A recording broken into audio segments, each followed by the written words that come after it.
It's very difficult to see why music should have evolved, because music doesn't fossilise. But it seems to me that one very good candidate capacity for underpinning our complex sociality is the emergence of music, which might put music back to the origin of our species. It might be that humans and music co-evolved. It could, of course, be that music is something that comes once we're human. I suspect, however, music gives us a bit of a kickstart in getting to being human.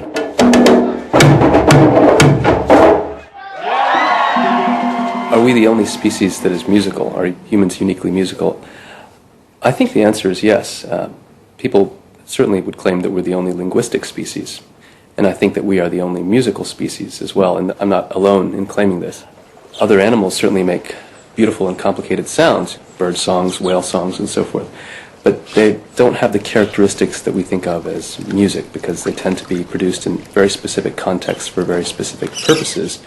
Bird song, for example, occurs at certain seasons, certain times of day, related to certain hormonal changes in the brain, serves a very specific function having to do with defending a territory or attracting a mate, is typically only made by males.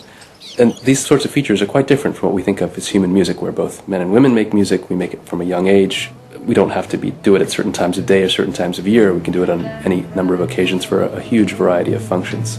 I think music, as we commonly think of the term, is uniquely human. I'm going there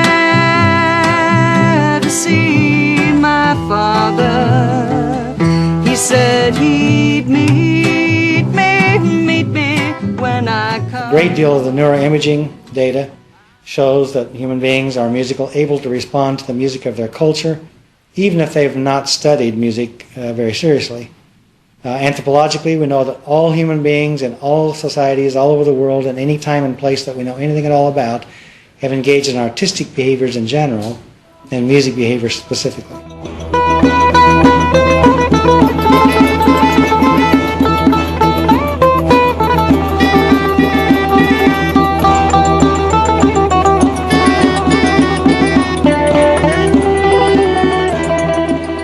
There's a literature that suggests that before we learn to speak, we engage in a whole range of music-like behaviours. For example, babbling is a precursor to speech, and if you listen to infants babble, it's quite musical. They experiment with pitch, so they do glide and squealy noises, just like the skill of language that we all develop from a young age. We also have the capacity to develop musically. I think the difference is, though, that when we're growing up, we're all surrounded by everyone speaking all the time, and we're required to do that and engage, and so we all become expert at language, if you like.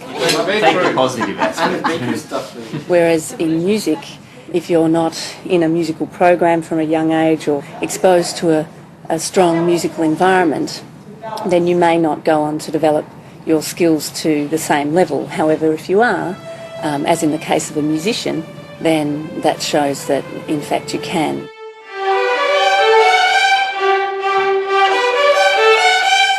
It's very clear, if you look at a population, that some people are very good at some aspect of music, be it performance or composition or singing or whatever, and some people are very bad.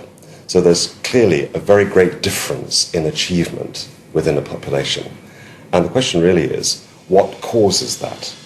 Now, some people have the view that there are innate differences between one person and another, which actually explain why one person is good and another person is not so good. And that innate difference has been called talent. And it's held to be something which you're born with, doesn't really alter. Of course, it can be helped by development, but basically you either have it or you don't. So according to this view, there are two kinds of people in the world: the innately talented, which is a small minority, and the rest, which is untalented. And the question really is, does science actually provide any evidence to support that view?